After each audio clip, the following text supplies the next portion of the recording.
আসসালামু আলাইকুম। আজকে আমি হালিম রান্না করছি মুরগির মাংস দিয়ে। গরুর মাংস না থাকলে হালিম রান্না করা যাবে না, এমনটা কিছুই না। আজকে আমি মুরগির মাংস দিয়ে হালিম রান্না করছি। এই হালিমটা কিন্তু খাইতে অনেক টেস্ট হয়েছে।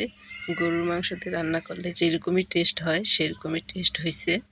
তো আপনারা চাইলেই কিন্তু মুরগির মাংস দিয়েও হালিম রান্না করে খেতে পারেন। হালিম রান্না করার জন্য আমি এখানে একটা রাঁধুনি হালিম মিক্সের প্যাকেট নিছি। দেখতে পাচ্ছেন, এই হালিম মিক্সের প্যাকেটটা দিয়েই আমি রান্না করব। তো এখানে প্যাকেটটা আমি কেটে বাটির মধ্যে ভিজাই দেব। আর এখানে আরেকটা প্যাকেট আছে যেটা গুঁড়া মশলা, এই প্যাকেটটা দিয়ে আমি রান্না করব। তো আমি হালিম মিক্সটাকে 2 মগ পানি দিয়ে আমি ভিজায় রাখবো 2 ঘন্টার জন্য। ভিজায় রাখলে একটু রান্না করতে তাড়াতাড়ি হয় আর তাড়াতাড়ি সিদ্ধ হয়, এ কারণে একটু ভিজায় রেখে দিতে হবে। আর এখানে যে মশলার প্যাকেটটা দেখতে পাচ্ছেন, এই মশলার প্যাকেটটাকে আমিও পানি দিয়ে একটু মিক্সড করে সাইড করে রাখবো। এই মশলাটা দিয়েই আমি রান্না করব হালিম মিক্সটা।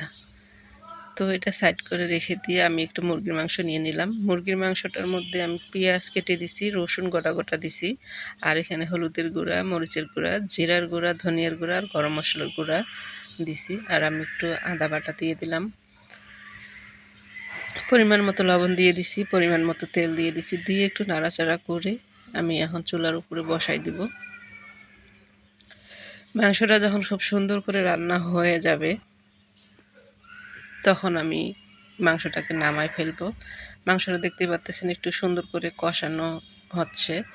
ভালো করে একটু কষাইতে হবে, কারণ মুরগির মাংস ব্রয়লার মুরগি তো একটু ভালো করে কষাইতে হবে। মশলা একটু ভাজা মশলা টশলা দিয়ে রান্না করলে খুব সুন্দর একটা সেন্ট আসে।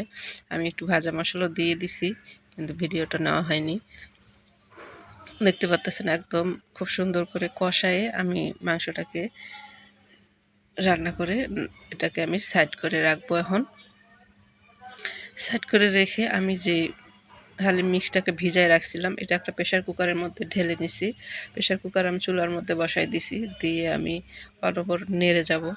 না নাড়লে কিন্তু নিচে লেগে যাবে। এটা বসাই দেওয়ার পরে কিন্তু চুলার কাছেই থাকতে হবে, চুলার কাছ থেকে সরা যাবে না। এই হালিম মিক্স কিন্তু খুব তাড়াতাড়ি পাতিলে লেগে যায়, তাই এটা নাড়তে হবে। আমি যে মশলাটা দেখতে পাইলেন, মশলাটা ভেজায় রাখছিলাম, মশলাটাকে দিয়ে দিলাম। দিয়ে আমি আবার একটু খুব ভালো করে নাড়াচাড়া করব। ভালো করে নাড়তে হবে, না নাড়লে কিন্তু নিচে লেগে যাবে, আর লেগে গেলে কিন্তু স্বাদ নষ্ট হয়ে যাবে।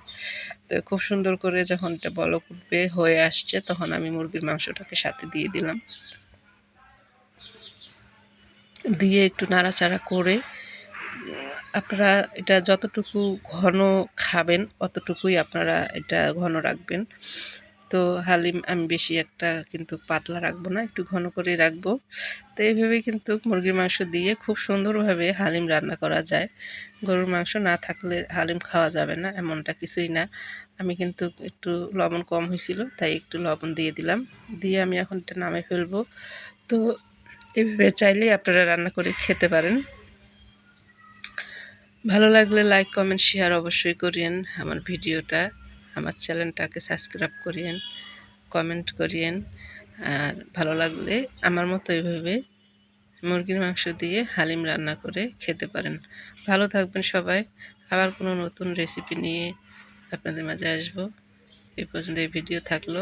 আল্লাহ হাফেজ।